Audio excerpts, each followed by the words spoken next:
সুখ শান্তি আল্লাহ তাআলার হাতে। এত রাতেও বাসাটাকে ডিপ ক্লিন করে নিলাম। আসসালামু আলাইকুম, আমি সালমা তারেক চলে আসলাম নতুন একটা ব্লগ নিয়ে। মাই ডেইলি লাইফ ব্লগে আপনাদেরকে ওয়েলকাম জানাচ্ছি। এখন বাজে রাত 10টা 20 মিনিট। এত রাতে কেন রুম ক্লিন করতেছি এটা হয়তো বা সবাই জিজ্ঞেস করবেন। আমি কিন্তু ভাড়া বাসায় থাকি। এক রুমে আমার সব কিছু সেটিং করা হয়েছে।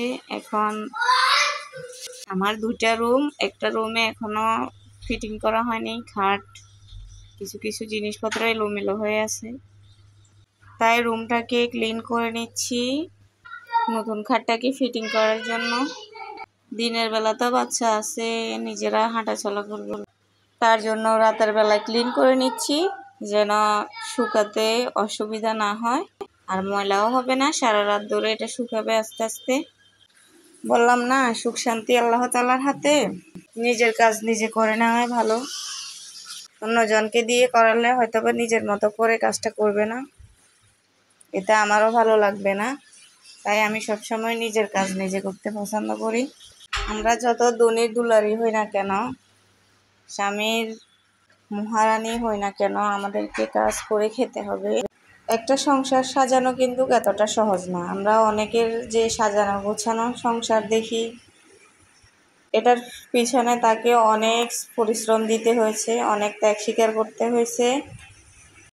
মাথার ঘাম পায়ে ফেলে দিনরাত পরিশ্রম করে তিল তিল করে গড়ে ওঠা এই সংসার সাজানো। আমরা দূর থেকে হিংসা করি, কিন্তু আমরা এটা বুঝি না যে তার কতটা কষ্ট হয়েছে এই সংসারটাকে সাজাতে। এটা তো আর একদিনের সংসার না, দিনের পর দিন, মাসের পর মাস, বছরের পর বছর, যুগের পর যুগ এভাবে কষ্ট করে কিন্তু একটা সংসার সুন্দর করে মানুষ সাজায়।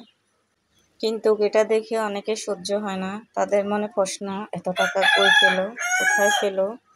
যে কষ্ট করে সংসার সাজায় সে সংসারের মর্ম বুঝে।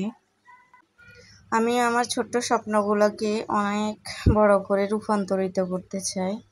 আপনারা আমাকে দোয়া করবেন, সাপোর্ট করবেন, আমি যেন আমার ছোট্ট সংসারটাকে অনেক বড় করে রূপান্তরিত করতে পারি। একদিন আমার সংসারটাকে আপনাদের সামনে তুলে ধরতে পারি যে আমি তিল তিল করে এতটুকু করেছি, সেটা আপনাদেরকে কখনো যেন দেখাতে পারি। আমার স্বপ্নটা যেন পূর্ণ হয়। আমার জন্য দোয়া রাখবেন, আমার ছোট্ট পরিবারের জন্য। আমাদের প্রয়োজন একে অপরকে হিংসা না করে সবাই সবাইকে সাপোর্ট করার।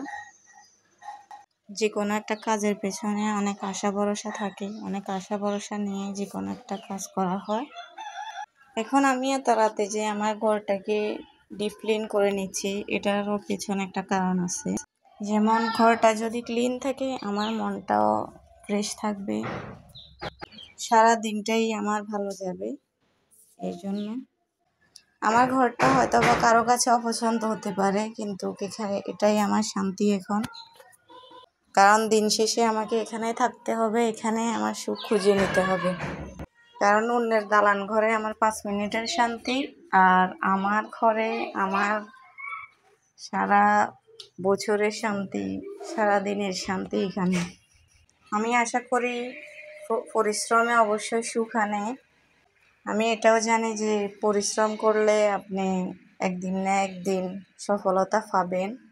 অধৈর্য হয়ে কোনো কাজে সফলতা পাওয়া যায় না।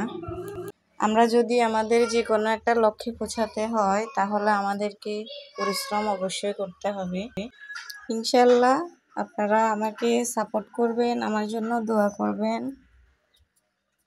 এভাবে আমার পাশে থাকবেন, ভিডিওগুলো দেখবেন মনোযোগ সহকারে। তাহলে আমি আমার নিত্য নতুন ভিডিওগুলো দিতে আরও ইন্সপায়ার হব।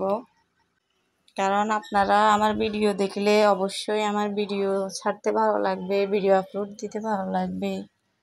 আমার কষ্টগুলো অন্তত বৃথা যাবে না। প্লিজ ভিডিওটি যদি ভালো লেগে থাকে তাহলে একটা লাইক দিতে ভুলবেন না। আর যারা আমার চ্যানেলে নতুন, চাইলে আমার চ্যানেলটিকে সাবস্ক্রাইব করে নিতে পারেন।